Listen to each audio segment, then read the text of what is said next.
Hello. I'm so happy that fate has brought you here to my corner of the digital landscape. Before I reveal to you all of my godlike painting secrets, I'd first like to invite you to slow down and relax, because a relaxed state is the easiest state in which to absorb and retain information. The first thing that I do is outline the sketch in a color that's semi-close to the intended end result. If it looks like I have no idea what I'm doing, you would be correct. I learned to paint by doing it over and over again, and have very little official technical knowledge of the medium. Doing something over and over again is not insanity like they would like you to believe.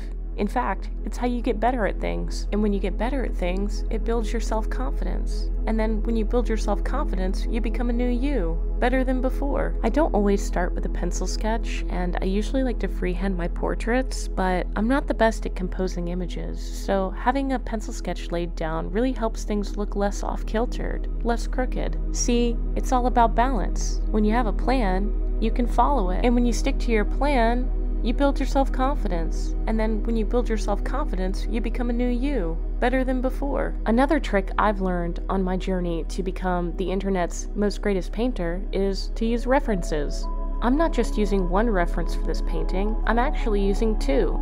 See, references are like your maps to depicting reality, and when you get lost in the drama of your own perception, you just look at your map, and then you get right back on track. It's really that simple.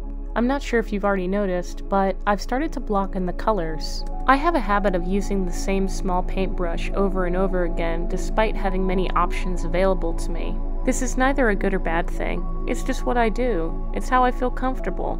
When your mind is in a state of flow, it narrows down and you fixate on what's directly in front of you. It's really that simple. Painting is really an exercise in faith.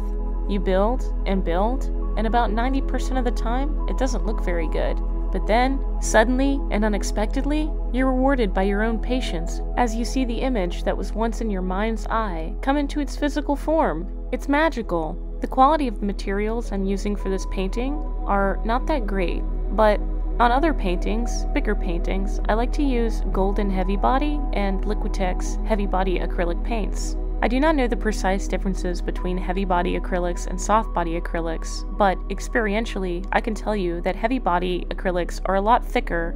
Soft body acrylics are much more flowy, and I believe it takes more layers to build up a solid base of color. Heavy body acrylics are very heavy, so it can get kind of difficult when you're trying to blend something subtly, like a skin tone. When this happens, I dilute my paints with water, making them easier to move around the canvas. Human beings have a heavy body and a soft body too. Each body has its own purpose. There's not one that's really better than the other. It's all about understanding how to use these bodies for their intended purpose. For example, what do you think would happen if you were too light in a situation that required heaviness, and were too heavy in a situation that required lightness? Learning to use these two bodies will imbue you with a sense of understanding and balance, and having understanding and balance will build your self-confidence. And then when you build your self-confidence, you become a new you, better than before. Now, I'm going to stop talking for a few seconds so you can watch me paint the grass and leaves. Just remember to relax. A relaxed state is the best state in which to absorb and retain information.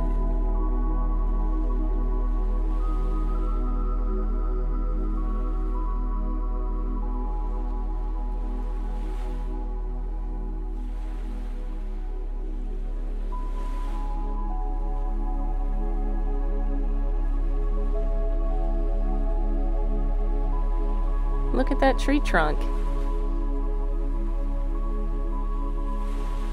I'm not sure if you've noticed, but I like to put the paint on the back of my hand. People often wonder why I do that. It's to wipe the excess paint onto the back of my hand so that it doesn't mess up my painting. I could probably wipe the excess paint onto a towel, but I like to wipe the excess paint onto the back of my hand. It's just what I do. It's how I feel comfortable.